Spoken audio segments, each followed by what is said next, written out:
Fruit World, waiting for our tour. Jenny's reading a book. Keep our bodies floating into the light. Driving on the right side of the lane. Digging the Siberian lights. This diamond bar. There's the mangosteen. These are the things that we'll probably get to try. Shoulders tight. Yes, this woman is mine. She said. So I got our itinerary. We're starting at 10:20 at fruit tasting. Just arrived at. And then we get to go on the tractor tour. We picked a late one because we're on New South Wales time. We're an hour ahead.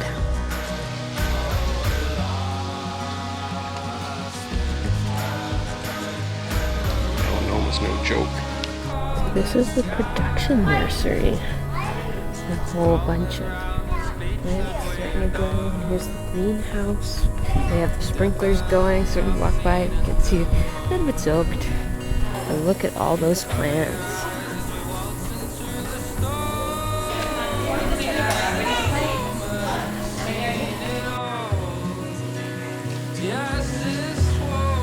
The stuff they have for sale.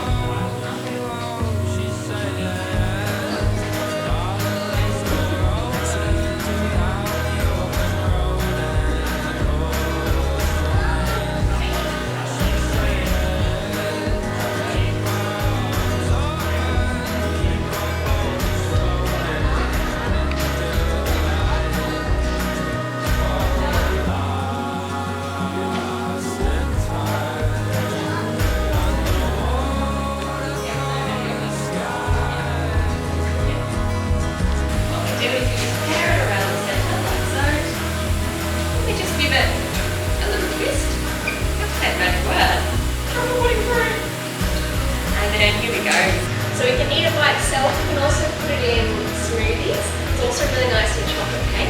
Basically, any chocolate cake you make, you add this. It makes it taste like a chocolate mud cake. Very, very delicious. And yeah, very popular, this one here. So they're selling in the fruit shop hard at the moment. So you're going to see them looking more like this in the fruit shop. So you want to wait a couple of days, but they're just to the end of their season now. This one. So I don't know what this one is. It's just coming season now. It's a little bit coloured, funny colour, a little bit motley looking. This one here is called the yellow mango stick. Now it has the same texture as a mango, except it has this beautiful acidic kick to it. So really nice coming into summer. We have a Spanish melon, it's also called the Christmas melon. So if the kids haven't tried this before, this is a pretty safe bet. 40 years ago when Tropical FruitWorld was first founded, most people in Australia didn't know what the avocado was. Bob had to call up the Sydney Botanical Society and say, what on earth is this thing? And I said, I know what that is. That's called the alligator pear. So we've come a long way since those days. Before this was called Tropical FruitWorld, it was also called Avocado Land. And we enjoy this as a staple in amongst our food all the time this one here. Oil is also really good to cook with. Avocado. Black papote or something? I can't remember what this is. That's a Christmas one. Papaya, pineapple, blood orange, honeydew, mangosteen. Some controversial one and finger lime. I'm your tour guide Ronya, and I will go with you through our 200 and nearly 20 acres of tropical fruits, and I will tell you a little bit about all the different varieties we can see on our beautiful farm. We are very lucky because today we have roughly about 500 varieties of different fruits growing here. And the first crop we are driving through right now is our dragon fruit crop. We are hoping to get lots of fruit around Christmas time in January. If you take a close look, you can spot small little flowers on quite a few of the cacti. Dragon fruits is one of the easiest crops to grow because you literally just have to put one of the cacti stems into the ground and it does the whole job by itself. The pruning and harvesting of the fruit though is a lot more complicated, and that's why they're so expensive, because each and every one of those little dragon fruits has hundreds of little spikes and you have to pick them out by hand. As you can see, we've changed the way we grow them. We used to grow them over those timber beams, but timber rots quite quickly. And now we went into a more sustainable way, which are those concrete poles. And they last for up to 50 years. And it also gives each and every plant the opportunity to grow by itself. And so the plant can reach lots more sunshine and doesn't have to share with another plant. Coming up this hill, on the left-hand side, is our pomelo. Pomelo is the largest citrus fruit, and it's one of the original citrus fruits. We're at the end of citrus season right now, but if you take a look in the trees, you can see there's quite a lot of fruit growing in there, and they will be ready to harvest about next year, May, June. Right here we have our Linda avocado tree. One of the largest avocados known here in Australia. I know there's one more variety which is larger, growing in South America. They can get up to 1.5 kilo big. Down on the left, we've got lots of bananas growing. We've got 7 different varieties of bananas here on the fruit farm, and it's our 3rd largest crop. On your left-hand side is our largest macadamia tree on our farm, and macadamias are actually native to Australia. Mangoes, and if you take a closer look, there is lots of fruit in there, so they should all be ripe around December, January. We're hoping usually Christmas time is perfect for our mangoes, and we're very, very lucky this year because we had a very mild winter, which helps us with our beautiful mangoes, because mango like a really warm tropical temperature. But all the other trees, you can see there's little green babies, and they will be ready for our harvest next year. You can see those triangular buildings, and that's where our passion fruit grows, and there's a special reason for that. Each plant can reach the sun all the way, and it makes it a lot easier to harvest them for us as well. On this corner here to the right, we have our coconut palm trees. If you take a look up, you'll probably be able to see a few of them. You can spot our finger limes. I'm pretty sure you had some of them at fruit tasting. They have that beautiful caviar-like flesh inside. We have a fruit called Buddha's hand. It's used a lot in curries and stir fries. Our canistel with a beautiful bright yellow color, and I know in India they're used a lot in baking. Sapote in Aztec means soft skin. They're actually toxic to us in a hard state, so we have to wait till they get really nice and soft. Alright, we are slowly approaching our first stop, where we can try some of our delicious Cavendish bananas. You can crack some macadamia nuts, and also check out our Australian native bees. Alright, here we have some bananas. Please help yourself.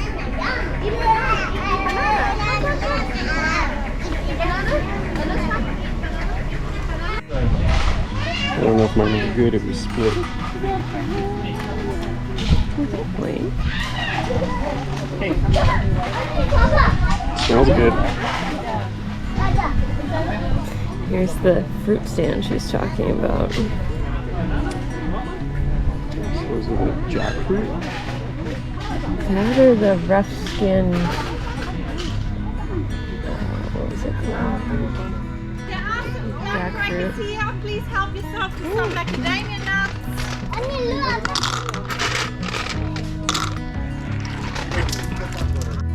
crack a nut with me, Brenda? Did you just move that up? You didn't do it. Did I do it wrong? Too small. Oh, I didn't stick it down low enough. How many times did you have to do yours? I did it like 3 or 4 times on all different sides. It's pretty tough to get out. Ooh. Yeah, you're right. It's really tough to get out.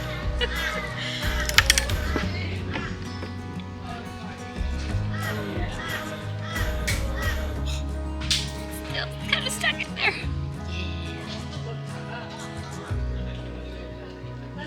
Yeah, that's good. Besides that. Jackdaw. Yeah, they just have bananas hanging here and you can help yourself. And then look at, here's all the trees. Quite messy. Quite messy trees. I think they put like these bags, yeah, over to protect them. Which is pretty cool. All those bags are separate bunches of bananas.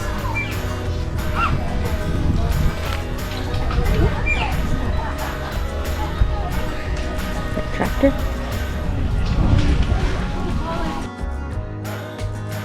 There's the black sapote pudding fruit, very weird. Yeah, the inside of that black sapote kind of looks like you shouldn't eat it, but it's actually kind of good.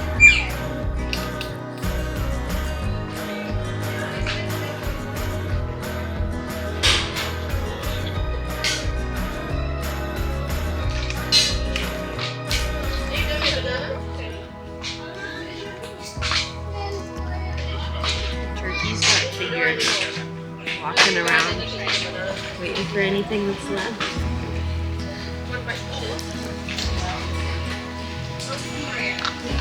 Macadamias are good.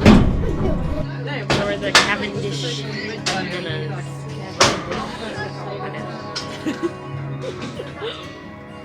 That's the banana flour. And the reason why we have those bags over the bananas, because first of all, it protects it from the sun and makes them ripen slower, which gives them more options to absorb more nutrients, and so they can get a lot sweeter. And the second reason is they get protected from other pests. The most popular berry in the whole world, and most people don't know it because it is the coffee berry.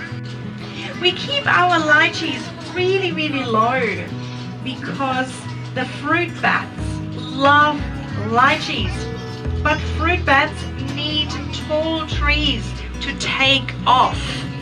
But you can see on top is lots of wiring, so when they come into season we actually put nets on top of them because the birds love the lychees as well. And if we are slowly approaching our Fauna World, which is our next stop. In the Fauna World we have the option to feed some animals. This is for you, Dad. Got a New Holland PM 135. Don't know if that means anything to you. But this is what the tractor is. And they got a tractor train that they pull behind it. And they have safety gates at the front for those with kids so they don't slip out, which means we sat at the back. And now we're going to Fauna Park. See it kind of coming from the creek lake there. This is the irrigation hose. It's running and it's like a hefty guy.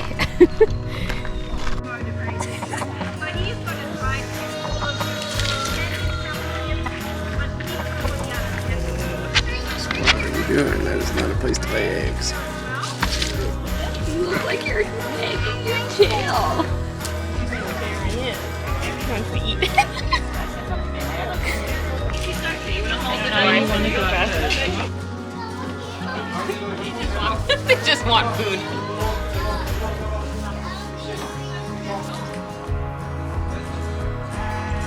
Nobody's feeding him because he is not very friendly. Yeah, she was saying how the old one is, or the white one is like an old man, cranky old man.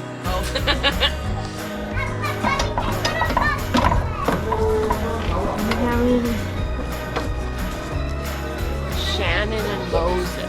Isn't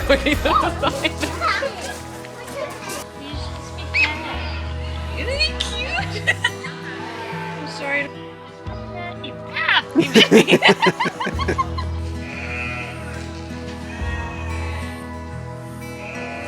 I don't know what that was.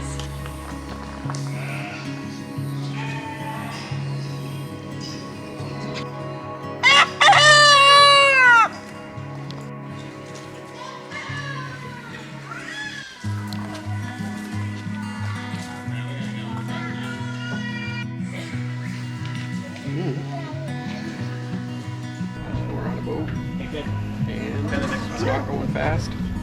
Man.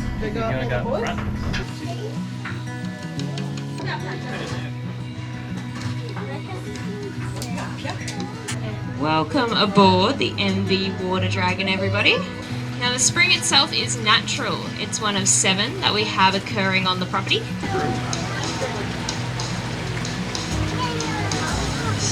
Now if you guys head over to this shed that we're passing on our right hand side, there is a little bit of iced lemon myrtle tea for you to sample.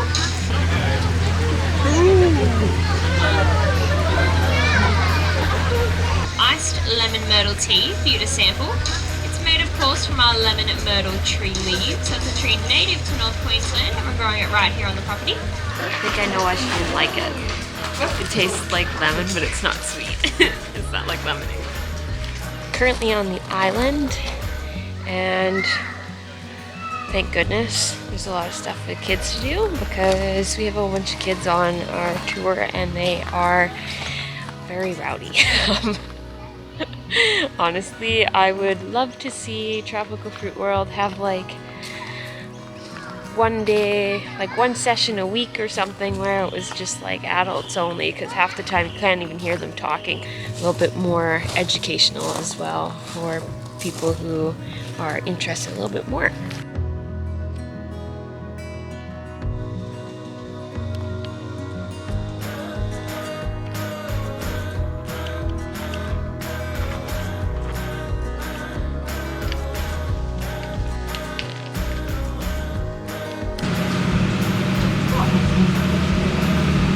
Alright, so you'll see that field to your left as well. That used to be part of bananas, so you can see where the bananas are. It used to carry all the way through that field there.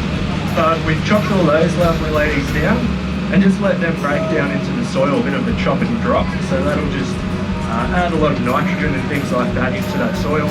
And then we've gone and replaced them with a later fruiting variety of avocado. So you can see that they're only just fruiting now. Big avocado, really. Can you get a picture of it?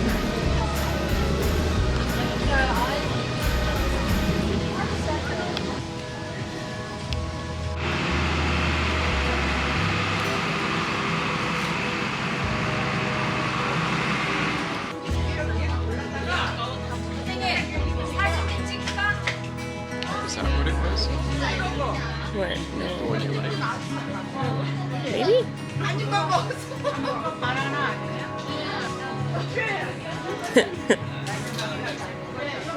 What are those? I think those are the ones you like.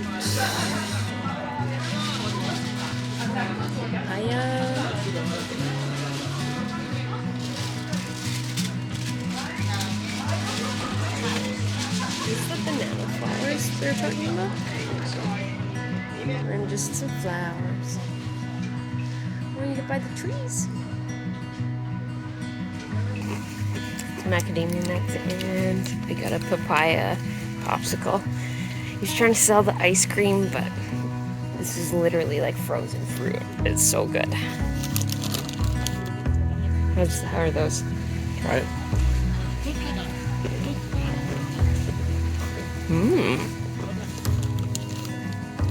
They're roasted macadamia nuts with myrtle and lemon myrtle and salt. They're really good. We're definitely coming back here. We'll keep our arms open.